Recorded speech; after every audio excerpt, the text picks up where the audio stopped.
Colombia es un país lleno de majestuosos paisajes, de una cultura muy rica y de una historia muy vibrante, pero también esconde oscuros secretos. Y hoy nos adentraremos a ese lado más sombrío de esta tierra, donde lo inexplicable se vuelve realidad. Les traigo tres historias aterradoras que desafían la lógica y nos hace cuestionar lo que realmente sucede en los rincones más misteriosos de ese país. Desde desapariciones, escalofriantes encuentros con lo sobrenatural que llenan la sangre. Prepárate para descubrir que Colombia y el terror son muy reales, así como el mismo aire que respiramos. Sean todos bienvenidos.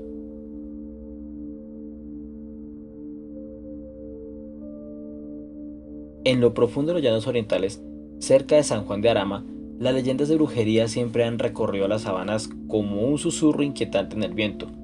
Los abuelos contaban historias de una mujer que en los tiempos de la conquista había hecho un pacto con fuerzas oscuras para obtener poder sobre la vida y la muerte. Se decía que vivía en una choza solitaria en medio de una zona boscosa donde el sol apenas penetraba entre los árboles. Su nombre era Jacinta, una mujer de aspecto un poco común, pero sus ojos tenían un brillo salvaje que ponían los pelos de punta a quienes se atrevían a mirarla. Los lugareños sabían que algo no estaba bien con ella, pero el miedo los mantenía alejados. Hasta comenzaron a desaparecer los niños del pueblo de manera muy misteriosa. Los rumores se intensificaron. Se decía que Jacinta había sido vista a los alrededores del pueblo recitando extraños conjuros, y lo más perturbante es que esto lo hacía siempre bajo la luna llena. Nadie se atrevía a acercarse a su choza, excepto Andrés, un joven curioso y valiente que no creía en historias de los mayores. Un día, su hermana desapareció y decidió buscar a la menor. Decidió investigar por sí mismo. Andrés partió hacia la sabana al caer la tarde, armado con su machete y una cruz que su madre le había dado. La luna llena iluminaba el camino mientras el joven avanzaba entre los matorrales y pastizales, siguiendo los relatos que decía que la casa de la bruja estaba más allá del río. Mientras caminaba, un escalofrío recorrió su espalda. Sentía que alguien lo observaba. Los grillos, sapos, usualmente son muy ruidosos en aquellas noches, sobre todo en esta parte de Colombia, pero en esta ocasión no. Todo guardaba un silencio muy sepulcral y anormal, debo decir. Finalmente llegó a una zona donde la vegetación era densa y extrañamente retorcida, como si los árboles hubiesen crecido bajo una maldición. Allí, en medio del claro, se levantaba una choza vieja con paredes ennegrecidas por el tiempo, un olor a hierbas podridas que impregnaba el aire. El corazón de Andrés latía con fuerza, pero la determinación de encontrar a su hermana lo empujaba a seguir adelante. Al acercarse, notó que la puerta estaba entreabierta y adentro se escuchaban unos murmullos muy bajos, como si alguien rezara en una lengua antigua. Al entrar, lo que vio lo llenó de horror. En el centro de la choza, un altar improvisado, hecho de huesos y velas negras, iluminaban el rostro demacrado de Jacinta. Frente a ella, en el suelo, había una figura pequeña e inmóvil. Andrés reconoció de inmediato que era su hermana. Antes de que pudiera reaccionar, la bruja giró su cabeza hacia él. Los ojos resplandecientes con un brillo sobrenatural le dijo: «Estás a tiempo de unirte a mí», susurró con una voz que no parecía humana. «Si te vas ahora, ella vivirá, pero si intentas detenerme, ambos perecerán». Andrés, temblando de rabia y miedo, sacó su machete y se abalanzó sobre Jacinta. La bruja soltó una risa tan aguda que resonó en la choza, y con un gesto rápido lanzó una nube de polvo negro hacia él. El polvo lo envolvió, cegándolo y haciéndolo caer al suelo, tosiendo ahogadamente mientras intentaba levantarse. Escuchó el último grito de su hermana, un sonido que le heló la sangre. Cuando recuperó la visión, la choza estaba vacía. No había rastro de Jacinta ni de su hermana. Solo quedaban las velas negras apagándose lentamente. Andrés buscó durante horas, pero nunca volvió a ver ni a la bruja ni a su hermana. De regreso al pueblo, al amanecer sin poder explicar lo que había sucedido, los días se convirtieron en semanas y pronto en años, pero la desaparición de su hermana y la visión de la bruja nunca abandonaron su mente. Algunos dicen que aquella noche Andrés cambió para siempre. Sus ojos siempre miran ahora hacia el horizonte, como esperando que el viento le trajera una respuesta. Y así, en San Juan de Arama, la leyenda de la bruja de la sabana continúa. Dicen que en las noches de luna llena, si caminas cerca del bosque, aún puedes escuchar los rezos oscuros de Jacinta, buscando nuevas almas para su altar.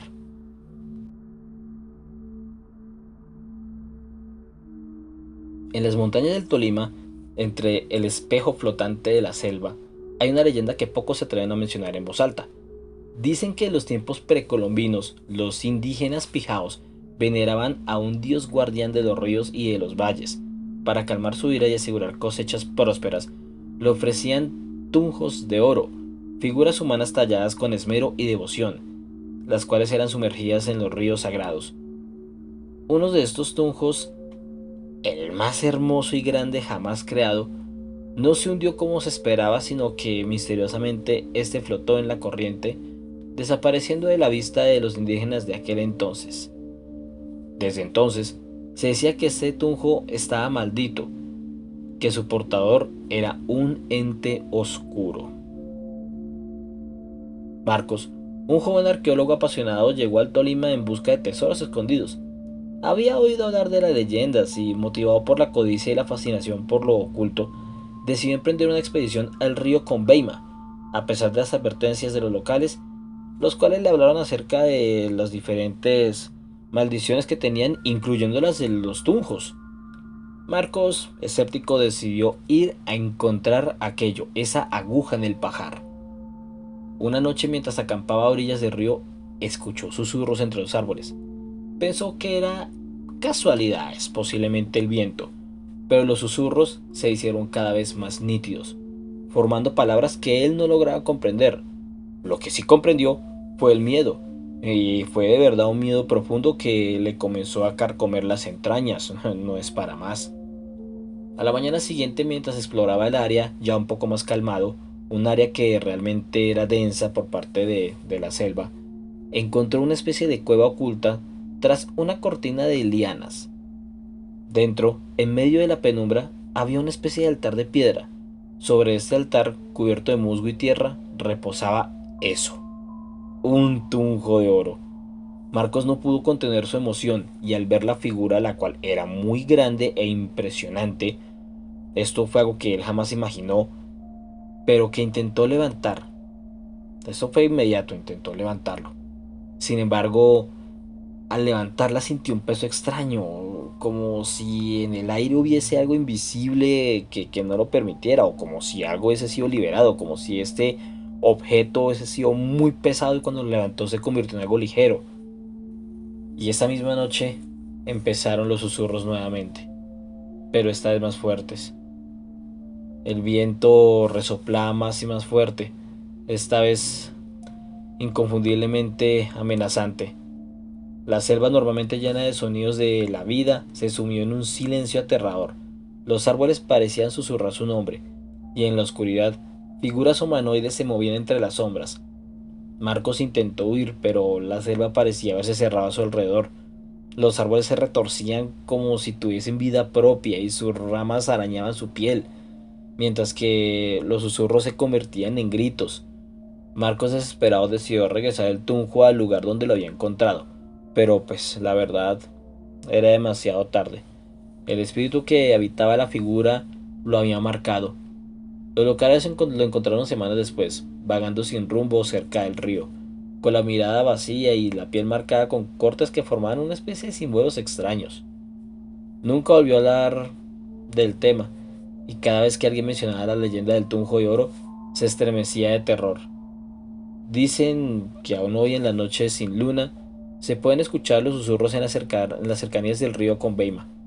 Los que se atreven a acercarse al lugar donde Marcos encontró el Tunjo aseguran que una presencia oscura vigila desde las sombras, esperando que otro incauto libere su ira.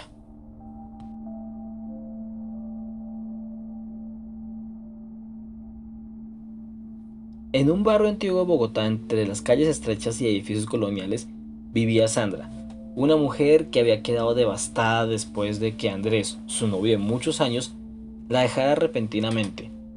Desesperada por volver a estar con él, Sandra decidió recurrir a algo que siempre había temido. Así es, la brujería. Escuchó rumores sobre una vieja hechicera en el barrio La Candelaria, famosa por sus conjuros. Decidió que no tenía nada más que perder. La bruja, una anciana de mirada penetrante y manos temblorosas, aceptó ayudarla. El amor forzado nunca trae nada bueno, niña, le advirtió. Este amarre tiene un costo el cual no puedes imaginar. Sin embargo, Sandra, cegada por su desesperación, no escuchó las advertencias. La bruja le entregó un frasco con líquido oscuro, era casi espeso, y le dio instrucciones precisas. Debía verter el contenido en la bebida de Andrés y recitar un antiguo conjuro a medianoche bajo la luna llena. Esa noche Sandra logró que Andrés bebiera el té que le había preparado. Un té, la verdad, de muy dudosa vista, un poco meloso, un poco espeso y oscuro. Andrés lo tomó no de muy buena gana. Y justo a medianoche, cuando la luna estaba en su punto más alto e iluminada de una manera impresionante, Sandra débilmente susurró aquellas palabras que la bruja le había dado. Mientras lo hacía, un viento gélido atravesó la habitación y las luces comenzaron a parpadear. Al principio parecía que el ritual había funcionado. Andrés comenzó a mirarla con afecto, acercándose lentamente a ella. Pero en ese instante sintió algo muy extraño. Algo había sucedido. La expresión de su rostro había cambiado. Se volvió inexpresiva, como si algo en su interior se hubiese apagado.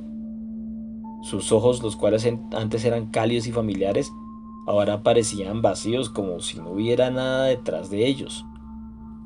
Esta misma noche, cuando Sandra se fue a dormir, empezó a notar una presencia en su apartamento. No veía a nadie, pero sentía que no estaba sola. Las sombras parecían moverse por sí mismas y un leve susurro la llenaba en la habitación, y cada vez que intentaba cerrar los ojos, Sandra, Sandra, escuchaba una voz muy suave, que al principio creyó que pues, era el mismo Andrés, pero al levantarse y verlo dormido e inmóvil con el rostro inexpresivo, decidió intentar por lo menos dormir, pero aquella voz siempre susurraba su nombre. Sandra, Sandra.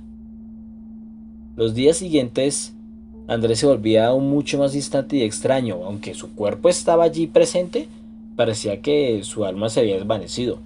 Ya no hablaba casi, ya casi no reaccionaba. Solo se quedaba mirando al vacío, y por las noches Sandra pues, escuchaba los susurros, y anexo a esto escuchaba algunos pasos que estaban alrededor de su cama, aunque él no se movía, pero algo le decía que era él. Una noche, al mirarse en el espejo, vio algo muy aterrador. La figura de Andrés, la cual estaba detrás de ella, pero no era él realmente. Era una especie de espectro, una especie de silueta borrosa, de ojos oscuros y vacíos, y que de su boca surgía un susurro. ¿Esto no era lo que querías? ¿No? ¿Esto no era lo que querías? El apartamento comenzó a volverse un lugar opresivo, las sombras se alargaban más de lo normal, y pues por lo menos Sandra escuchaba voces, risas distorsionadas e incluso algunas frases inteligibles. Siempre alrededor suyo, siempre a su lado, detrás de su oreja, en cualquier momento, pero estaba siempre justo al lado de ella. Los espejos reflejaban figuras las cuales no estaban allí. Ella se vio obligada a quitar los espejos. Aunque las ventanas estaban cerradas, entraba un frío insoportable. En la noche sentía una presión invisible sobre su pecho, como si algo la estuviera observando desde la oscuridad. Una noche, desesperada sin saber qué hacer, intentó volver a la casa de la bruja, pero al llegar encontró que la casa estaba desierta. como si nunca hubiese existido allí tal persona. Las paredes estaban cubiertas de polvo y los pocos vecinos del lugar juraban que esa casa llevaba muchos años vacía. Al regresar a su aparta- Al regresar a su apartamento, el ambiente se sentía más pesado que nunca. Las luces parpadeaban de nuevo y un viento helado recorrió la habitación. Sandra sintió un toque frío en su hombro y al girarse vio una sombra alta y delgada, una figura espectral que susurraba su nombre. Todo alrededor de ella eran ecos, risas, llantos y cada vez se hacían más fuertes, como si muchas almas estuviesen atrapadas en ese lugar. Al final Sandra comprendió que no solo había perdido a Andrés, sino que también había perdido su propia libertad.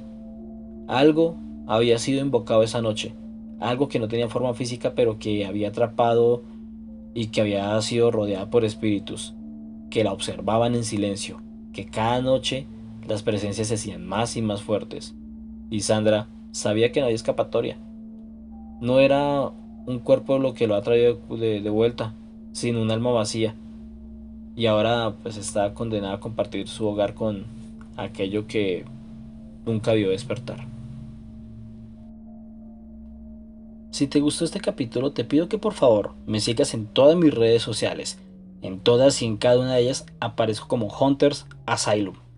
Te agradezco muchísimo el que me vayas a apoyar en todas mis redes sociales para seguir creciendo cada vez más y más y llegar a un público mucho más amplio. Subo contenido muy interesante en mis redes sociales para que por favor vayas y lo cheques también. No siendo más, me despido. Mi nombre es Hunter y espero que en la incomodidad de la noche este audio o video te provoque dulces pesadillas.